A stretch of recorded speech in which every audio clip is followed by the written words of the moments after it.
Macca's Guides. Hey guys, Macca here, playing Forza Motorsport 6. I'll be taking you through the first 30 minutes of the final game. The video is in 1080p, so I definitely recommend you use that function to get the best video experience. I'll kind of be guiding you through the first 30 minutes of the game, talking about some of the features and what you can and cannot do in certain areas, and I'll be coming in and out of commentary and giving you a bit of game sound as well. So we'll start off with the Forza Motorsport 6 introduction video. Here we go.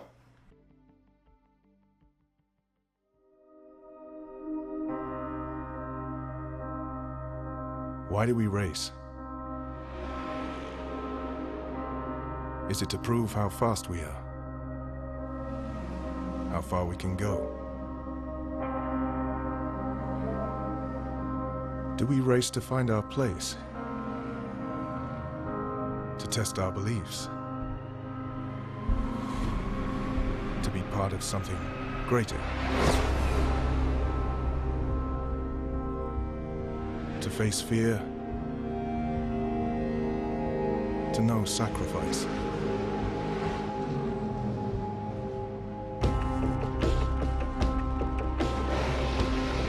To grow stronger, to become immortal.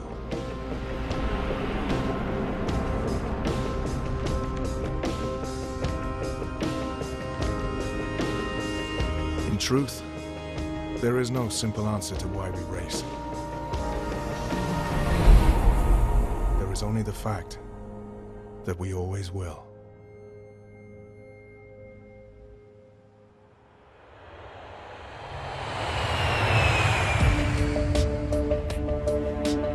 Welcome to the Circuito Gijillo, a course that takes drivers from the shores of Copacabana Beach to the vistas of Corcovado Mountain. I'm here to give you your first look and first drive of the spectacular 2017 Ford GT on the colorful streets of Brazil's...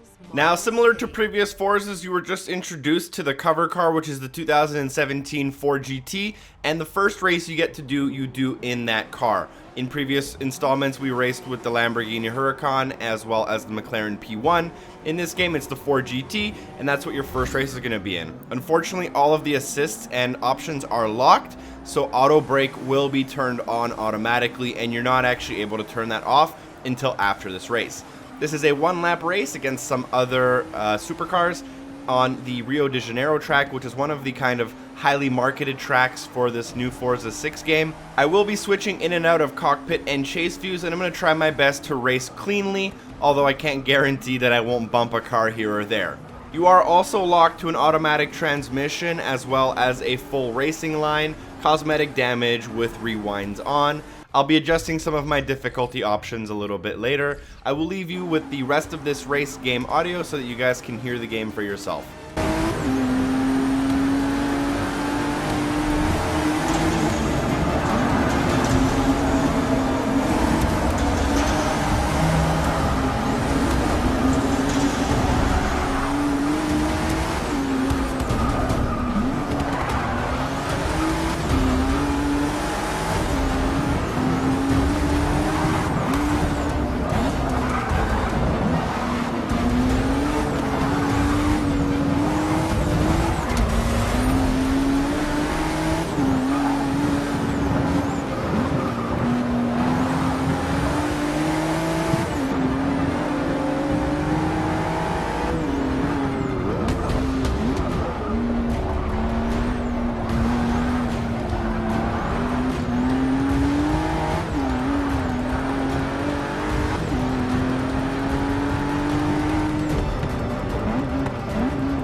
Now, after your first race, you'll unlock your first achievement in the game worth 5 gamer score for completing your first race. And then after that, you'll be brought into the Forza loyalty screen where you're awarded certain cars for having played previous Forzas.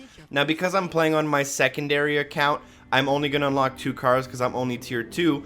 On my main account, I am like the highest tier you can be, so I'm basically unlocking everything you possibly can. Now, in this game, I'm going to be unlocking the BMW as well as the Ford Shelby GT500. And then after that, obviously, if you don't have any type of previous Forza experience, you'll skip that screen completely and come straight into the assists. In the assists, you can select the default, you can select your suggested racing line, your steering, as well as ABS traction control, cosmetic damage or realistic damage, realistic steering, and or rewind to turn it off or on. After that, you're introduced into some of the game's kind of categories of cars, so I'll let the rest of the cinematic play out. Hatchbacks and vintage sports cars to grand touring cars and formula racers. You will drive and collect the greatest cars in the world. But first, I'll guide you through a short 3-race qualifying series. Now, in order to save time and streamline the video, I cut out all of the loading screens, or all of the bulky ones. Of this entire video, I cut out about 2.5 minutes of loading screens, and the first one I actually just skipped right there. After your first race, you'll be thrown into qualifying and you'll be able to select your starter car. There's a 1998 Subaru Impreza 22B STI. This is like the Colin McRae car that most people know. There's a 97 Mazda RX-7, 2009 Honda S2000, 2013 Toyota GT86, and a 2014 Volkswagen Golf R. Now, these are all great cars to choose from. I decided that I'm going to choose the Volkswagen Golf on my actual full run, or I'll let my stream decide it when I do stream this on Twitch. In this video, I decided to go with the Impreza because it was an iconic car. I love Colin McRae games, rally games. This is a car that I really do enjoy using. As soon as you do pick a car, you're allowed to pick your paint options. Automatically loaded from the Forza Motorsport 5 and Forza Horizon 2 storefronts are all the paint schemes, which is why there's paint schemes even though the game is not available yet. And I decided to just go with the manufacturer blue. After that, you're put into your first actual real career race where you're actually expanding your garage and earning credits. Now, they do actually let you adjust your Drivatar difficulty to make the grid harder, but I don't think it does anything because they make you change it again in the next race. You can also check on your starting grid. One noticeable difference in Forza Motorsport 6 is that the starting grid goes up to 24 instead of, I think it was 18 in Forza Motorsport 5, possibly 16. As I said, you can adjust your Drivatar difficulty in this race or the next race, look at your starting grid, and then start the race.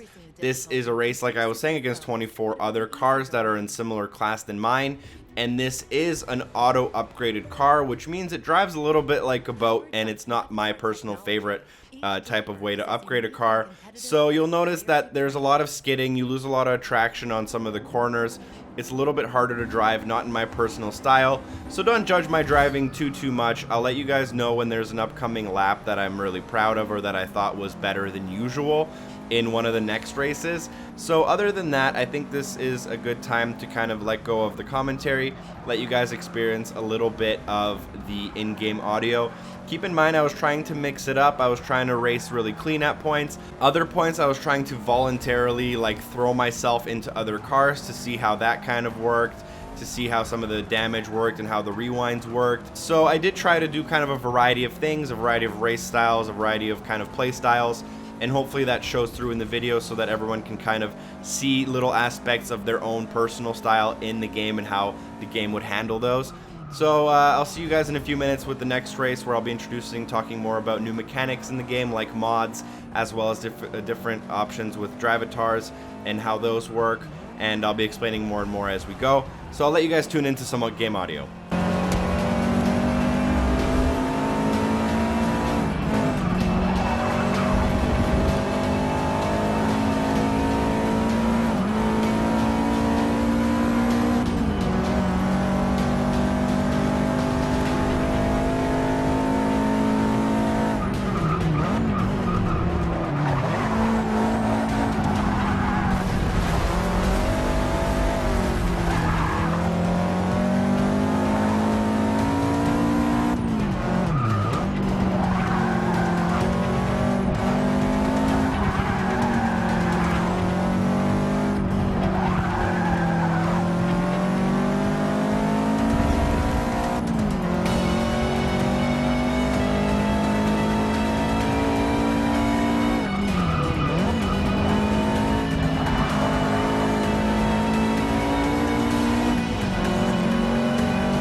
So after your first race, you're awarded some credits for the first time. You're also awarded some experience points towards your driver level and affinity level. The game also explains how both of those work. Obviously, you use credits to buy cars, upgrades, and other things of that nature. You can buy better cars to get into better races and whatnot. And experience points, when you earn a driver level, you get certain aspects that other driver levels can't get. So you get certain unlocks of certain races. You can also earn like additional wheel spins, which will be introduced very shortly.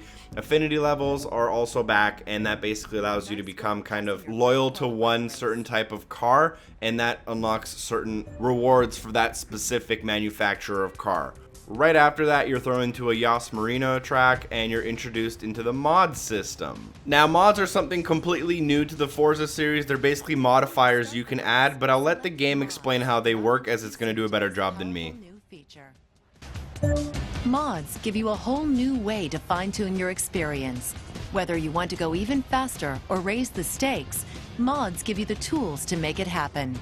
Select the starter pack to open it and see what mods you get. Reveal your new mods here, then press A and I'll show you how to apply them.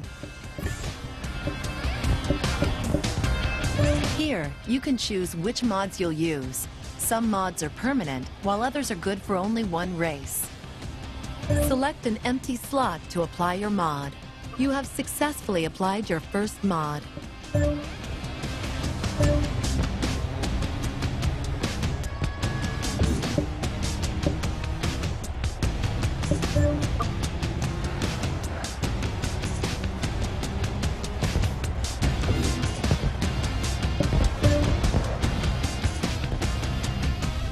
Now, mods are a completely new system, and they did a very brief job at explaining them. I'm going to talk a little bit more in depth about them. Now, the two mods I did decide to use in this race is one for an increased payout of 10%, and that's a consumable one. You get to use it once for one race. After that race, it disappears forever.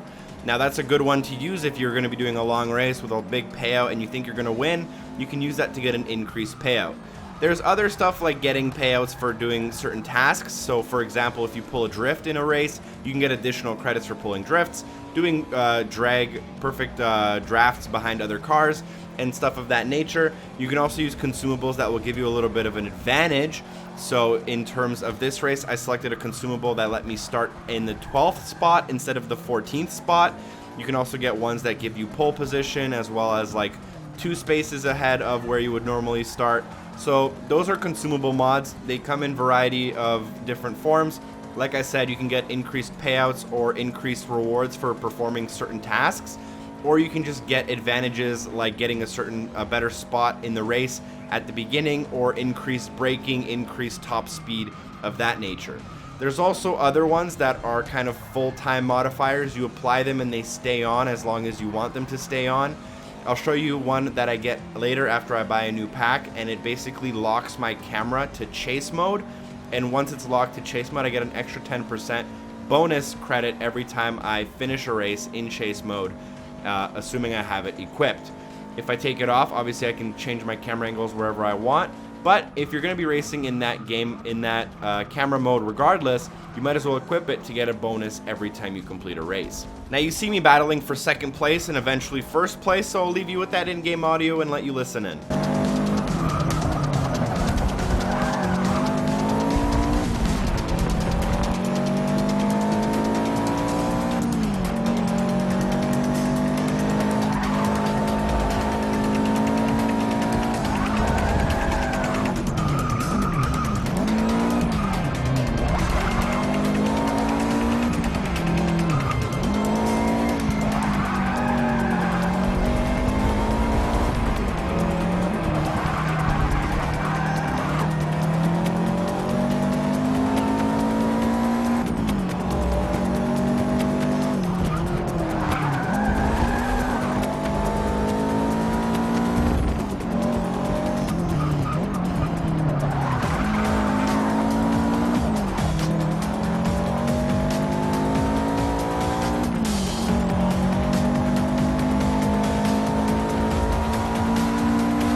time you increase your Now, after finishing this race, I finally get enough experience to unlock driver level 1. Every driver level unlocks a wheel spin, which is a new feature to the Forza Motorsport series, but a feature that has always been present in the Forza Horizon series. Basically what a wheel spin is, it's like a slot machine. You get to press A and it randomly gives you a prize. In this example, I do end up getting an Audi RS5 as a car reward. You can also win like the ultimate reward, which is always in the middle, and that ranges from really high-end cars to really high-end cash payouts. After that, we're going to be switching races into another new track, Circuit of the Americas. Now this race, I end up being very, very aggressive at the beginning, and then I end up having a very, very good second lap, in my opinion. So you can keep your eye out for that. Now this is the first point in the game where they actually recommend that you change the Drivatar difficulty to fit kind of whatever it is that you think is best for you. You can go all the way from New Racer, which gives you 0% bonus of XP and credits, all the way to like Pro Expert, which I think gives you like 50%. I end up cranking it up a little bit. I didn't crank it up all the way because I didn't think that the auto upgraded version of the car I was racing was competitive with the other cars. Then I went into the mods menu and bought a mod starter pack using my credits. I unlocked better braking as well as a permanent mod, which I talked about earlier. My permanent mod was to lock my camera to chase mode, and that gave me an extra 10% payout. I'll leave you guys with the full 100% in-game audio for the entirety of this race, which you hopefully enjoy. You'll be able to hear some of the cars colliding very well in this video as well, and hopefully I'll see you at the end.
So after completing this race and having a very tight ending, ending up getting second place unfortunately because my car's just not powerful enough in the straightaways, I unlock a badge which is equipable next to my name. I also end up getting affinity level 1 in Subaru, which is explained in how that works in the game.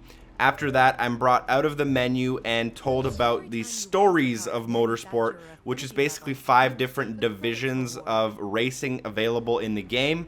Each one comes with its own little cinematic beforehand, and you unlock this after completing your qualifying races. The qualifying series. Welcome to the Super Street volume. Let's learn more about the cars of Super Street.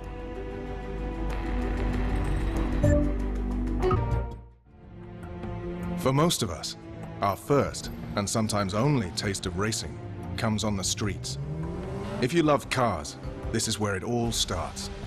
In the empty parking areas, and on the city streets where you race your mates between stoplights. We do this in the very first cars we owned, or the ones we saved up for later. Then we fiddled with the engines and the suspension until they went faster, and added stripes and stickers so they looked faster too. It's the same around the world, whether it's on Japanese mountain roads, on Britain's back lanes, or America's superhighways. We're talking about affordable heroes, cars that bring performance to the people. Whether they're smoking around a parking lot or hammering along a city circuit you designed yourself. They aren't the most expensive, and they won't win every drag race. But they all prove one thing. You don't need $1 million to have a car with a big heart. Each volume contains 3 series.